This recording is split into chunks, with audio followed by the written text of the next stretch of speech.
Hello beautiful people.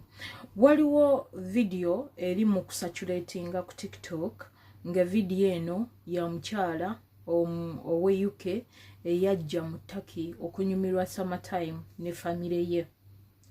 What happened? Omuchala ono we bali bajja ne family yafunamu obuzibu mu nnyonyi.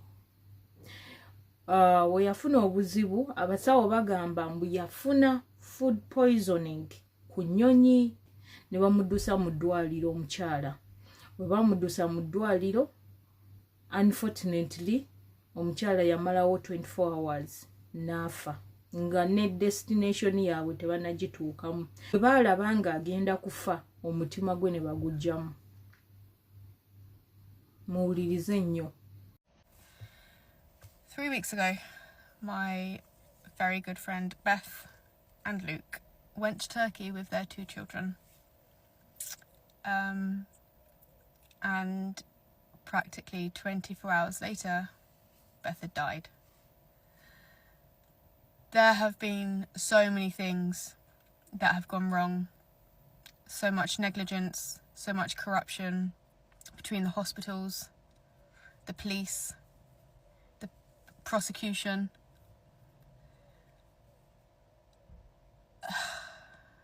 And then we find out, even after I gave explicit consent, as did Luke, that they do not touch any of her organs.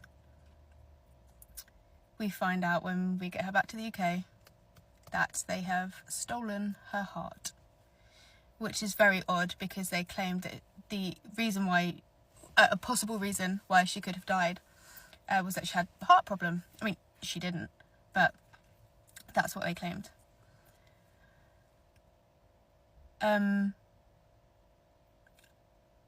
If I was to tell you the shit that has been going on the last 3 weeks, you wouldn't believe me. If I could explain the state of the hospital, the lack of empathy. We got to see Beth for 20 seconds, no, maybe a bit more than 30 seconds in the morgue. And then the guy went, "Come on," and handed us a corner of the body bag that was zipped open with Beth. And me, Beth's mum, Luke, and a translator had to lift her body into a coffin and then walk the coffin down the hallway for about an hour while they waited for transport.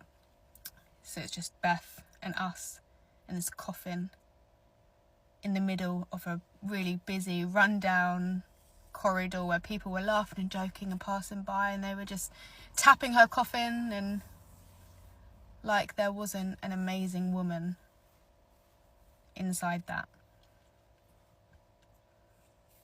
They paid her no respect at all. She had no dignity over there. They wouldn't let anyone see her for hours and hours and hours. They were hiding stuff. They were visibly hiding things, and even if I had no facts at all, I could feel that they were lying. Luke got questioned by the prosecution over there because the hospital told him that it could be poisoning, and obviously Luke was the prime suspect.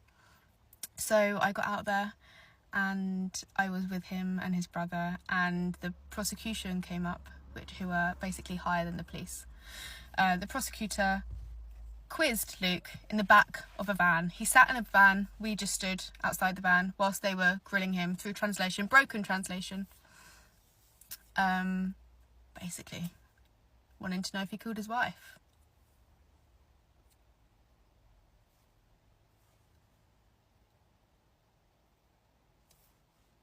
I can't explain how traumatizing this whole thing has been for me, let alone for Luke and Beth, who would be watching this all happening to him, and their 2 children, Eloise and Tommy, who are 8 and 5, who were out there not able to see their mum.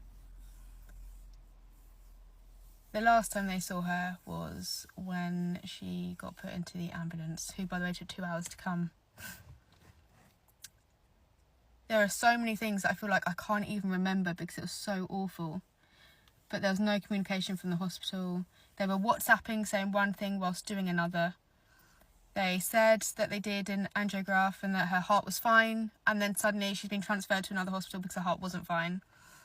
It was septic hepatitis, toxic hepatitis, which never got told. The only reason we found that out is through WhatsApp, through translating WhatsApps between other people. And then it was septic shock, and then they ruled out septic shock, and then they ruled out toxic hepatitis, and then she was just gone.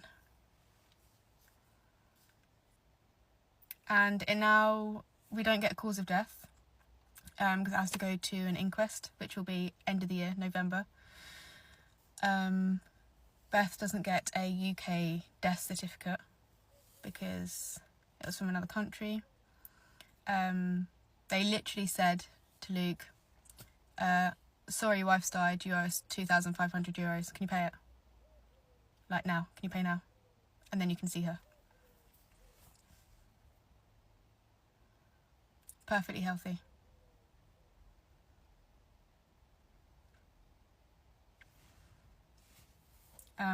So we have set up a GoFundMe for Luke and the children. Luke really wants to take this further and get answers, and he fully deserves to. But also Luke is self-employed, he's a carpenter. Beth was the homemaker. She did the school runs. She looked after the kids, she did their dinner. Luke would leave early in the morning and come home in the evening.